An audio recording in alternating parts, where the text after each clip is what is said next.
Assalamualaikum warahmatullahi wabarakatuh. Alhamdulillahirabbil alamin. Salatu wassalamu ala asrafil anbiya'i wal mursalin wa ala alihi wa sahbihi wasallim. Sahabat cinta Quran yang dirahmati Allah, menunda, nanti dulu, ntar aja adalah kebiasaan kita, termasuk saya. Sering kita merasa bahwa masih ada nanti, masih ada besok, masih ada lusa, nanti saja. Entar dulu. Kalimat atau kata ini identik dengan kita. Tapi tahukah kita bahwa menunda-nunda kebaikan itu sama sekali adalah menunda-nunda kebaikan itu pasti akan menghancurkan hidup kita. Mengapa? Karena sesungguhnya hidup kita di dunia hanyalah terbatas. Waktunya sangat sempit. Nabi SAW menjelaskan bahwa umatku hanya berusia sama denganku sekitar 63 tahun. Hanya sedikit dari mereka yang Allah berikan kelebihan usia. Maka sadarkah kita di usia kita yang terbatas, umur kita yang terbatas, kesempatan kita yang terbatas, kalau kita menunda, maka berarti kita sudah membuang-buang peluang amal soleh kita. Lihat, bagaimana ketika baginda Nabi SAW mencontohkan bersegera dalam bersedekah. Ketika sedang sholat asar, diriwayatkan baginda Nabi SAW, Nabi kita tercinta, begitu mengucapkan Assalamualaikum warahmatullah, Assalamualaikum warahmatullah, Nabi kemudian membalikkan badannya, kemudian shaf 1 dilangkahi, shaf 2 dilangkahi, dan Nabi bergegas ke kamar istrinya. Apa yang dilakukan oleh Nabi SAW? Para sahabat kaget dan bertanya di antara para sahabat, ada apa dengan Nabi? Tidak biasanya. Biasa berzikir, biasa kemudian banyak bersolawat, dan kemudian berdoa. Tapi Nabi SAW kemudian masuk ke kamar istrinya. Dan begitu keluar, ternyata Nabi memegang sebongkah emas dan berkata, aku tadi teringat sedang sholat. Ada emas di kamar istriku yang belum aku sedekahkan. Masya Allah. Nabi tidak menunda-nunda sedekah. Nabi menyegerakan bersedekah. Padahal emasnya tidak hilang. Padahal emasnya juga bisa disedekahkan. Mungkin besoknya, lusa, atau minggu depan. Emasnya tidak akan hilang. Tapi Nabi mencontohkan kepada kita, jangan pernah menunda kebaikan. Aku teringat saat sholat ada emas di kamar istriku yang belum aku sedekahkan. Allahu Akbar. Bersegera dalam kebaikan. Lihat pula bagaimana seorang sahabat bernama Hanzalah radhiyallahu an. Hanzalah bin Amir adalah seorang sahabat yang Masya Allah di malam pertamanya, kemudian dia berhubungan dengan istrinya, sehingga terbangun ia dari tidurnya, dan kemudian dia berangkat ke medan jihad, dia asah pedangnya, dia pakaikan baju besinya, dia naik lompat ke kudanya, dan dia song-song jihad di medan Uhud. Tapi dia lupa. Dia belum mandi junub. Jenazahnya ditemukan oleh Rasulullah SAW dalam keadaan hancur. Wajahnya tidak dikenali, badannya tidak dikenali. Kemudian istrinya berlari dan menemui Nabi dan berkata, ya Rasulullah, itu jenazah yang engkau gendong itu adalah jenazah suamiku Hanzalah.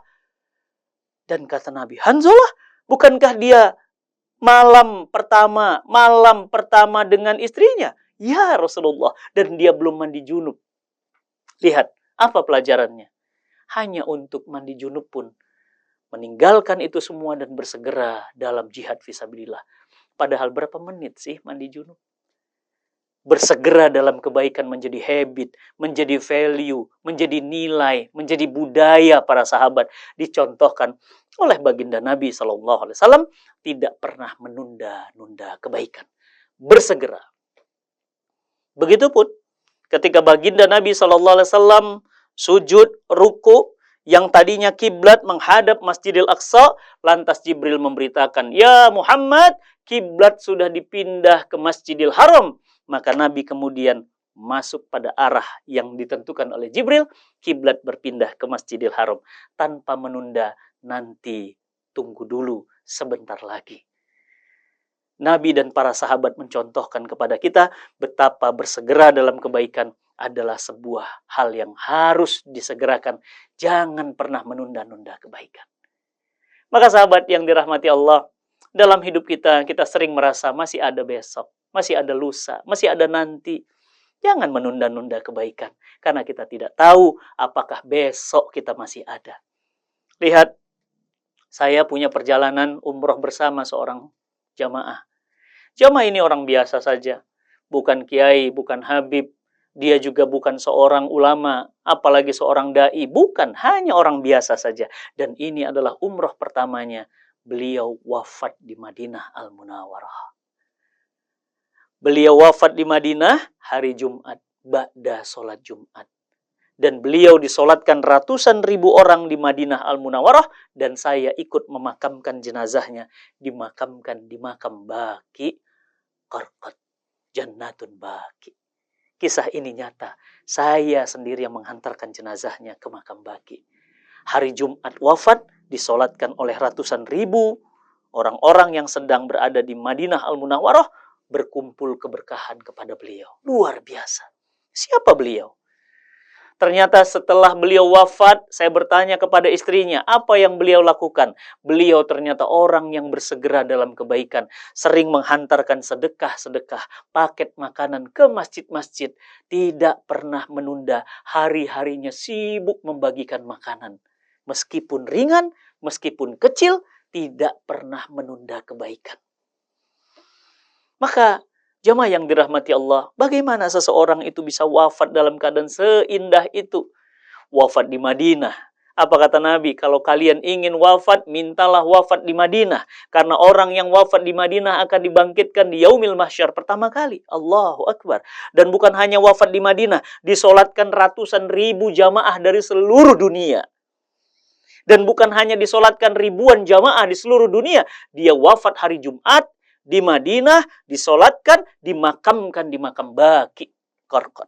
Sebuah kemuliaan yang berlapis-lapis kepada beliau. Siapa beliau? Ternyata beliau, saya tanya kepada istrinya, beliau adalah orang yang tidak pernah menunda kebaikan, bersegera dalam kebaikan, maka Allah pun akhirkan hidupnya dalam kebaikan.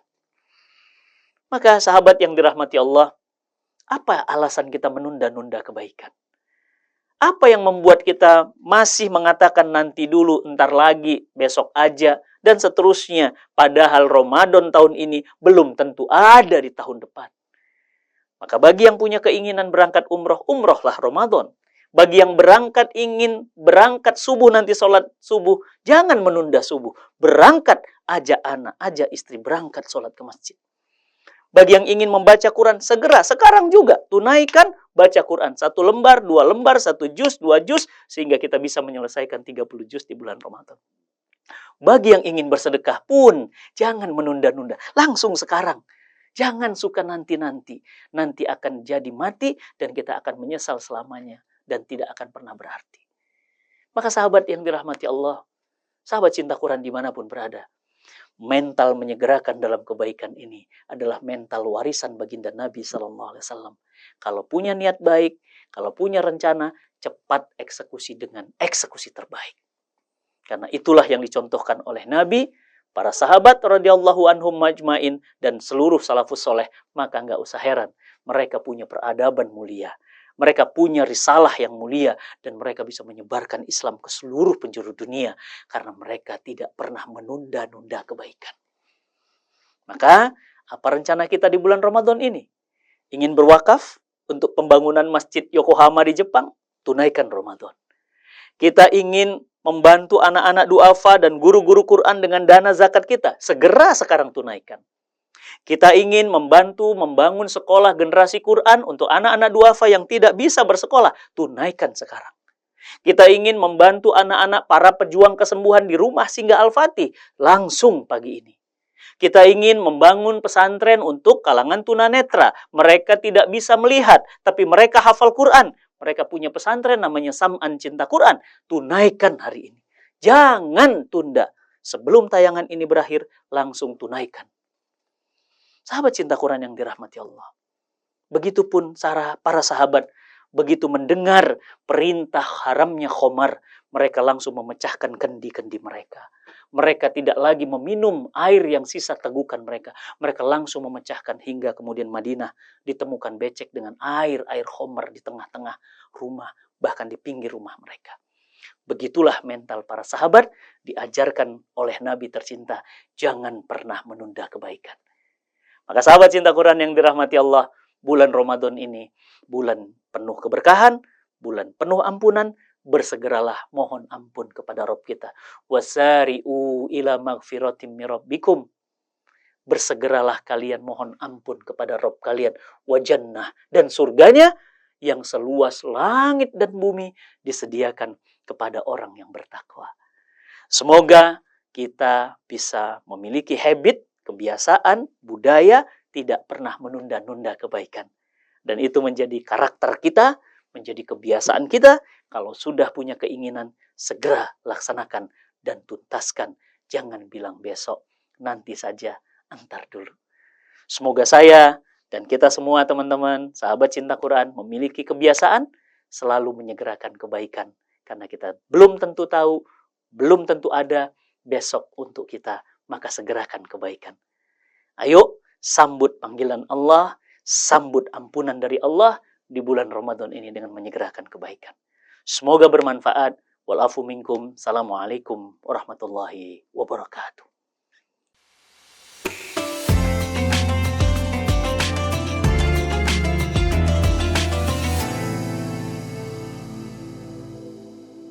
Asyhadu Asyhadu alla alla ilaha ilaha illallah illallah Washhadu anna Muhammadan Rasul Allah. Indonesia menjadi titik awal permulaan dakwah ini. Loh, tadinya haram kok jadi harum? Tadinya harum kok jadi haram? Bingung! Sepanjang 2023, 130.055 orang telah mengikuti kajian keislaman. 130.000 orang telah terbebas dari buta aksara Quran. 206.725 kali bimbingan bersama Cinta Quran Call. 118.603.364 tayangan Cinta Quran TV telah menginspirasi, serta 12.805 mustahik terbantu oleh zakat 100%. 136.685 orang menerima bantuan kemanusiaan dari donation. 5.685 layanan kesehatan tersalurkan melalui Rumah Singgah Al-Fatih, dan 16.237 orang menerima manfaat dari Amazing Kurban. Tak hanya itu, penduduk dunia lainnya juga turut merasakan manfaat dari syiar Quran ini. Syiar dakwah ini dapat meluas karena dukunganmu. Annyeonghaseyo, nama saya Hanzahlah dari Korea Selatan. Hallo Leute, ich bin Haramita, ich wohne jetzt in Berlin, Deutschland. Nama saya Ina Kumala, saya tinggal di Australia. Saya Paulina dari Hong Kong. Alhamdulillah dengan program Cinta Quran Call, Belajar Al-Quran menjadi begitu mudah dan kapan. Mari berbagi lebih banyak jejak kebaikan dengan menghantar hidayah Quran ke penduduk bumi lainnya, hingga pesan cinta itu dapat menjadi penyejuk dahaga bagi saudara-saudara kita dan bekal terbaik untuk pulang dengan bahagia.